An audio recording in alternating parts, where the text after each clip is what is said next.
Welcome, everyone. We're here to cut through the noise this week and give you the strategic context behind all the latest AI developments.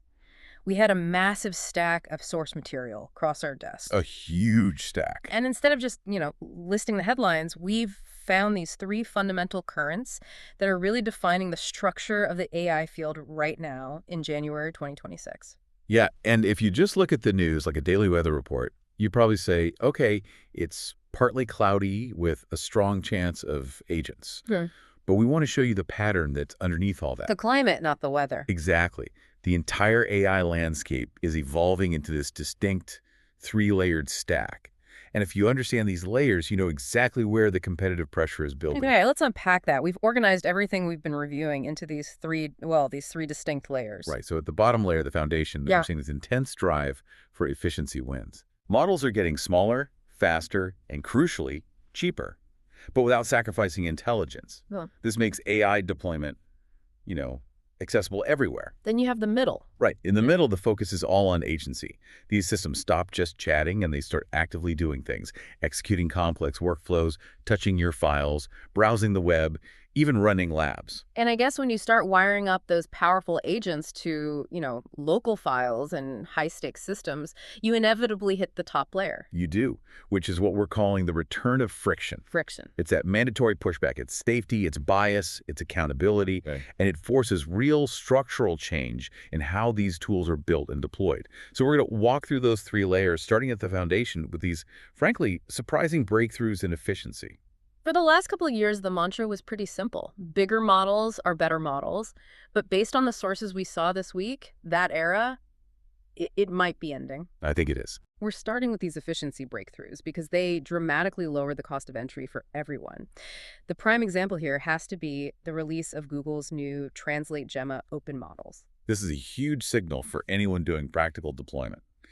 Google dropped a 4B, a 12B, and a 27B open model, all specifically optimized for translation across 55 languages. And the goal is low latency, right? The kind of thing that can actually run on your phone. Exactly. On your phone or on a cheap single GPU server, not some massive data center. Okay, and here's the fact that just completely upends that old bigger is better theory. The 12 billion parameter model, the middle one, reportedly managed to beat the much larger 27B Gemma 3 baseline on critical translation benchmarks. How does a smaller model even win that fight? It wins through highly targeted training. That is the strategic key here. They use this two-step distillation pipeline, first supervised fine-tuning and then reinforcement learning that was guided just intensely by translation quality metrics. So it's precision over power. It is. It shows that for specific, well-defined tasks, hyper-focused training and algorithmic refinement are now just trumping brute force parameter count. Yeah.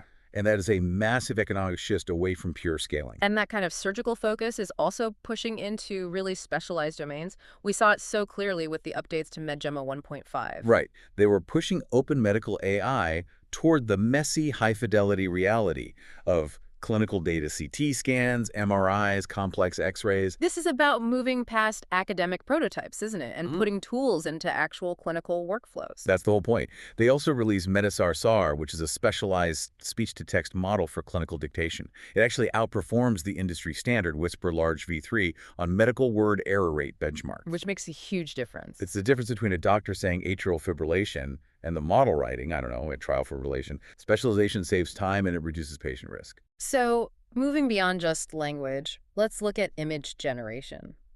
GLM-Image, I thought this was fascinating. It delivered a breakthrough in solving a weakness. Diffusion models have always struggled with readable text and scenes with multiple objects that actually make logical sense. Well, that's because generating text inside an image is a knowledge problem, not just a texture problem. Right. So they went hybrid. They're using a 9 billion parameter autoregressive planner for the semantics and the layout, and then a 7D diffusion decoder for the realism and the texture. So it's like decide first, paint later. Exactly. The AR planner makes sure the image makes foundational sense, like all the objects are in the right place, the text is spelled correctly, before the diffusion model gives it that photorealistic sheen. It's a move toward knowledge-dense visuals. And that same focus on efficiency, but through structure, it shows up even in the deep architecture research. I'm thinking of DeepSeek and their conditional memory, or Enneagram. This is a breakthrough in computational architecture. Mm-hmm. Look, MOEs, Mixture of experts, they were great because they made compute conditional. You only use the expert you need for the task. But they still waste a lot of energy. A ton. Models still waste attention capacity just rederiving the same static facts over and over. DeepSeek's Enneagram is, well, it's essentially a dedicated cheat sheet. I like that. It retrieves static knowledge instantly with these cheap lookups, freeing up those really expensive attention layers, the model's main brain power, to focus purely on novel reasoning. The principle is just so clear, memory frees attention. And we're even seeing a new theoretical foundation for this. There's a paper from CMU and NYU proposing a measure called Epiplexity. Yeah, this replaces the old gold standard, Shannon entropy, because they argue pretty convincingly, I think, that these idealized information measures don't reflect what a real model can actually learn. What's fascinating here is that they're pitching a theory of data that measures learnable structure. Yes. It discounts information that a compute-bounded model just doesn't have the time or capacity to process. And this isn't just theoretical math. It connects directly to how training loss curves behave. So what's the strategic implication? It's massive. We can now choose and shape datasets based on what is efficiently learnable. We can stop wasting enormous amounts of compute training models on data they can never fully absorb. And this structural efficiency seems to really peak in this finding they're calling the synergistic core in the middle layers of LLMs. Right. This research basically identified where the magic happens, where true knowledge integration happens within a large language model. So it's not evenly distributed. Not at all. The early and late layers, they tend to handle redundant or just surface-level information. But the middle layers, they become synergy-heavy. That's where complex signals actually combine and form useful knowledge. Right. If you remove these high-synergy components, the model's behavior just shifts drastically. So if the middle is the magic spot, how do you train it better? That's the key lever, right? The research suggests that reinforcement learning seems to target and improve this synergistic core more effectively than just supervised fine-tuning. So SFT is like reading the textbook. Cover to cover. And RL is like a coach drilling the single most difficult play over and over until the player masters that core action. If that's true, it points directly toward the next generation of training strategies. Okay, finally, before we leave efficiency, we have to talk about training without human-labeled data. I mean, Dr. Zero from Meta. Dr. Zero is just. It's a data-free search agent that teaches itself entirely through a self-evolution loop. You have a proposer that generates complex questions, a solver uses a search tool to find answers, and a judge iterates on the quality. So it completely sidesteps the need for a static, pre-labeled human training corpus. It does. This automated curriculum learning is so effective that it reportedly matches, or even beats, supervised search agents on complex QA benchmarks. So we have models generating their own training data, essentially closing the loop on knowledge acquisition. That's a profound development. So if efficiency is the foundation, let's talk about the practical application. Systems moving into action. We just covered the bottom of the stack efficient models. Now we move to the middle layer, agency. Right. These systems are moving past being clever conversationalists and are actively interacting with files, with money, with regulated systems. They're getting, hands and feet inside real workflows. And that jump from a chat box to an actual operator is illustrated perfectly by Anthropic's Claude Cowork. Yeah. This is no longer just about generating text. Yeah. macOS app integration lets Claude read, edit, and create files in a directory that the user chooses. So instead of me having to copy-paste all my scattered notes, ask Claude to draft a report, and then copy-paste the result back into a new document. Claude just does it. It handles the whole file operation itself. That massively lowers what you could call the context tax of using the agent. But, and this is the critical point, it's why everyone needs to pay attention, it raises the stakes dramatically. Okay. Once an agent can touch local files, the risk of destructive actions, or say, prompt injection attacks targeting your local data, becomes imminent. It demands grown-up habits from the user like Memlid, giving it access only to a specific sandbox folder, and grown-up guardrails from the developers. And when you mix that agency with money, you get Google's Universal Commerce Protocol, or UCP. Right, no more cart gymnastics. That's the operational goal. Finally. UCP is the core plumbing that lets AI systems like Gemini and Search move from product recommendation to direct transaction. It allows the conversation to become a legitimate purchase without kicking you out to some other website to enter your shipping and payment details. So the merchant is still the merchant. Yes, merchants remain the merchant of record. They just plug into existing feeds. But the system handles that transactional handshake. This is agentic UX meeting actual finance, and when money's involved, the incentives and the necessary regulatory fights get much, much sharper. And this push toward deep autonomy is also happening deep in the engineering stack. I mean, the Cursor engineers reporting they used a GPT 5.2 powered agent loop to build a functional, complex browser from scratch. 1 million lines of code in a week. A week. The output is just astonishing. But the real deep lesson here is organizational. It's not technical speed.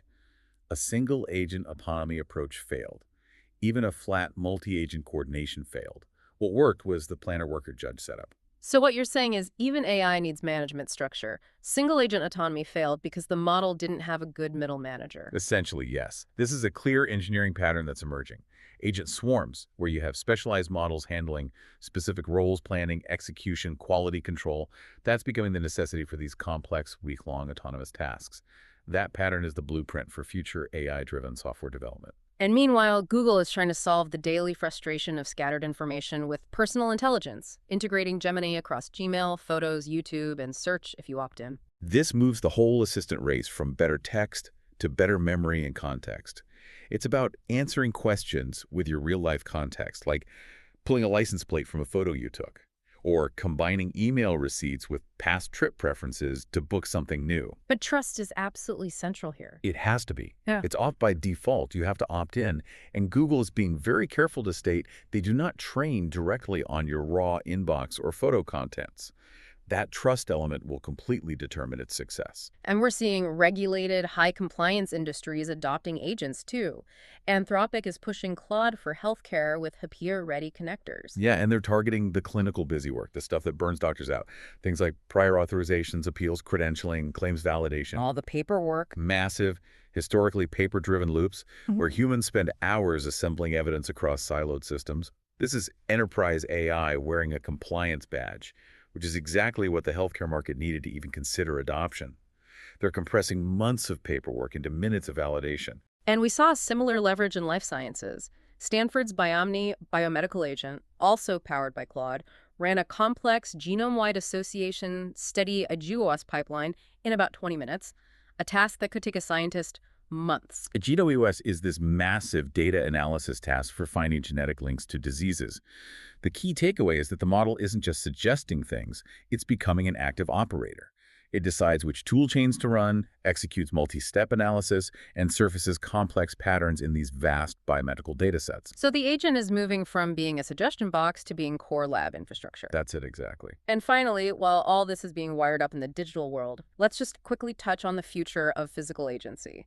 The Tesla Optimus V3 hype that leaped at CES. Right. Jason Calacanis claimed he'd seen Optimus V3 and started talking about eventual billion-unit scale and, one-to-one robot-to-human ratios. And Musk's reply was just probably true.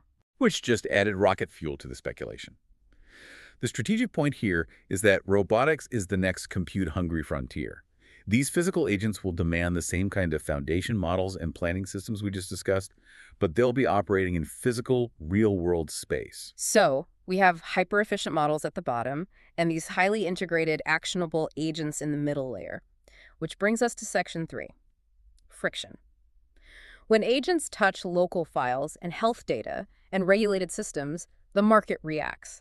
And we see the necessary return of guardrails and accountability. Yeah, and the fastest, bluntest response came from X regarding Grok's image generation capabilities. Following all the public concern about misuse, they significantly tightened restrictions against editing real people into revealing clothing. And they blocked it globally, right? Yeah. Even for paid users. Globally. And they responded with practical infrastructural solutions.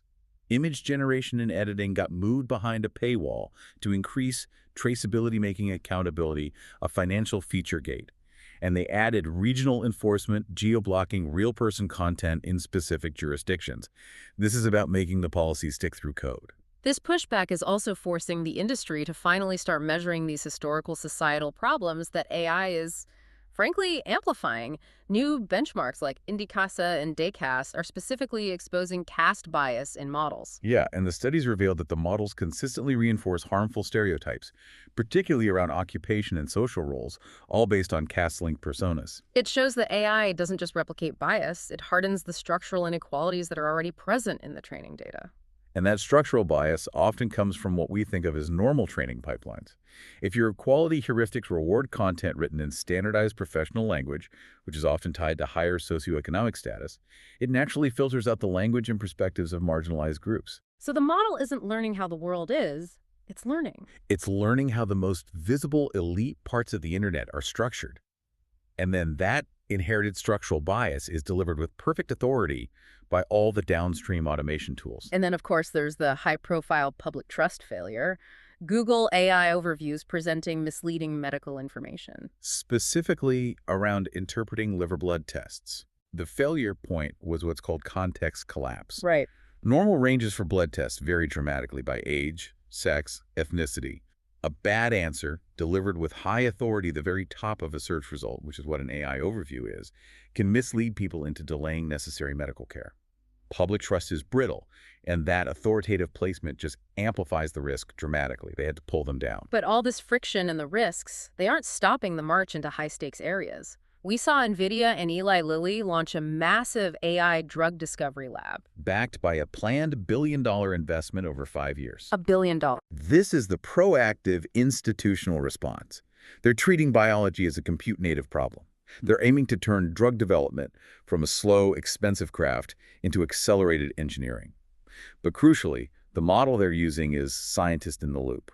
So agents support the researchers, they don't replace them. Exactly. This billion-dollar bet is a sign that the entire biopharma ecosystem sees high-performance computing and specialized AI agents as the future.